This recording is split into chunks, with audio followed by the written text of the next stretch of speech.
السلام علیکم ورحمۃ اللہ تعالی وبرکاتہ۔ آج ہم زکوٰۃ کے ضروری مسائل جانیں گے کہ اللہ تبارک و تعالیٰ نے ہم پر زکوٰۃ فرض کی ہے تو کن کن چیزوں پر زکوٰۃ فرض ہوتی ہے۔ سب سے پہلے آیت کریمہ اللہ تبارک و تعالیٰ نے قرآن مجید فرقان حمید کی سورہ بقرہ آیت نمبر 43 میں فرمایا وَأَقِیمُوا الصَّلَاةَ وَآتُوا الزَّکَاةَ وَارْکَعُوا مَعَ الرَّاکِعِینَ، اور نماز قائم رکھو اور زکوٰۃ دو اور رکوع کرنے والوں کے ساتھ رکوع کرو۔ یہ آیت کریمہ ہے جو سورہ بقرہ کی ہے۔ اللہ تبارک و تعالیٰ نے اس میں ارشاد فرمایا اور اس سے حکم ثابت کرتے ہوئے امام قرطبی اپنی تفسیر قرطبی میں ذکر فرماتے ہیں، صفحہ نمبر 355۔ آپ نے اس آیت کو ذکر کیا وَأَقِیمُوا الصَّلَاةَ وَآتُوا الزَّکَاةَ وَارْکَعُوا مَعَ الرَّاکِعِینَ،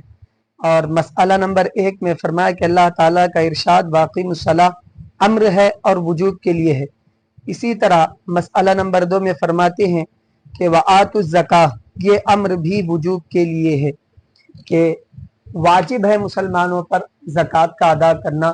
امام قرطبی نے فرمایا کہ اس آیت میں جو اللہ نے حکم دیا ہے یہ حکم وجوب کے لیے ہے اور ہر مسلمان پر زکوٰۃ دینا واجب ہے اگر وہ مالک نصاب ہے تو۔ اب اسی طرح مسئلہ نمبر 3 میں فرماتے ہیں کہ زکوٰۃ یہ زکت شے سے مشتق ہے جس کا معنی ہے چیز میں اضافہ ہونا۔ اب اس کی وجہ فرماتے ہیں کہ ظاہراً مال میں کمی ہوتی ہے لیکن برکت کے ساتھ یا اجر کے ساتھ مال بڑھاتا ہے، جس اجر کے ذریعے زکوٰۃ دینے والے کو ثواب دیا جاتا ہے۔ تو اس سے جو ہے امام قرطبی نے فرمایا کہ یہاں پر جو زکوٰۃ لفظ زکوٰۃ ہے اس کا معنی ہے کہ چیز میں اضافہ ہونا، اور بعض حضرات یہ سمجھتے ہیں کہ زکوٰۃ دینے سے ہمارے مال میں کمی آ جائے گی، ہمارا مال گھٹ جائے گا، بلکہ کمی ظاہراً ہوتی ہے لیکن برکت کی وجہ سے اللہ تبارک و تعالیٰ اس میں اور اضافہ فرماتا ہے، اور انسان کا مال زکوٰۃ دینے کی برکت سے اللہ تعالیٰ کے حکم کو ماننے کی وجہ سے انسان کے مال میں اور برکت ہوتی ہے اور اضافہ ہوتا ہے۔ تو محترم سامعین، یہ آیت کریمہ تھی اور اس کی تفسیر میں نے آپ کے سامنے پیش کی کہ اسی آیت سے امام قرطبی نے فرمایا کہ زکوٰۃ واجب ہے۔ اب میں آپ کے سامنے حدیث پیش کروں، یہ ہے بخاری شریف کی جلد اول، مکتبہ مجلس البرکات الجامعۃ الاشرفیہ۔ امام بخاری نے اپنی کتاب بخاری شریف کے صفحہ نمبر 187 پر باب الزکوٰۃ اور فرمایا کہ باب وجوب الزکوٰۃ، پہلے کہا کتاب الزکوٰۃ اور پھر کہا باب وجوب الزکوٰۃ کہ زکوٰۃ واجب ہونے کا یہ باب ہے، اور فرماتے وقول اللہ عز وجل واقیموا الصلاۃ وآتوا الزکاۃ، کہ اسی آیت کو امام بخاری نے یہاں پر ذکر کیا اقیموا الصلاۃ وآتوا الزکاۃ، اور اسی سے آپ نے زکوٰۃ کے وجوب کو ثابت کیا۔ اور پھر فرماتے ہیں کہ فذکر حدیث النبی صلی اللہ علیہ وسلم فقال یأمرنا بالصلاۃ والزکاۃ والصلۃ والعفاف، کہ حضور علیہ الصلوۃ والسلام ہمیں نماز کا حکم دیتے، زکوٰۃ کا حکم دیتے اور صلہ رحمی کا حکم دیتے۔ تو یہاں پر جو ہے امام بخاری نے ایک حدیث ذکر کی۔ اب میں آپ کے سامنے ایک حدیث کو ذکر کرتا ہوں۔ امام بخاری نے اس حدیث میں کہا عن ابی ہریرہ رضی اللہ عنہ ان اعرابیا اتى النبي صلی اللہ علیہ وسلم فقال دلنی علی عمل اذا عملته دخلت الجنہ، ایک دیہاتی حضور کی بارگاہ میں آ کر عرض کیے کہ یا رسول اللہ ایک ایسے عمل پر مجھے ہدایت دیں اور میری رہنمائی فرمائیں، اذا عملته، اگر میں اس کو کر لوں، دخلت الجنہ، تو میں جنت میں داخل ہو جاؤں۔ قال، تو حضور نے فرمایا تعبد اللہ، کہ اللہ کی عبادت کر، ولا تشرک به شیئا، اور اس کے ساتھ کسی کو شریک نہ کر، وتقیم الصلاۃ المکتوبۃ وتؤدی الزکاۃ المفروضۃ وتصوم رمضان، قال والذی نفسی بیدہ لا ازید علی ھذا،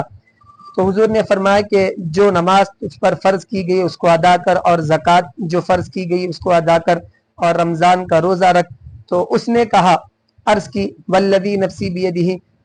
کہ یا رسول اللہ قسم ہے اس ذات کی جس کے دستے قدرت میں میری جان ہے، لا ازید علی ھذا،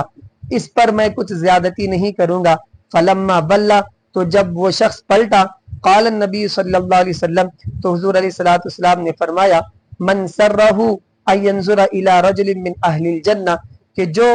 یہ خوشی حاصل کرنا چاہے کہ وہ ایک جنتی انسان کو دیکھے، فلینظر الی ھذا، تو اسے چاہیے کہ وہ اس شخص کو دیکھے۔ تو محترم سامعین، یہاں پر حضور علیہ الصلوۃ والسلام نے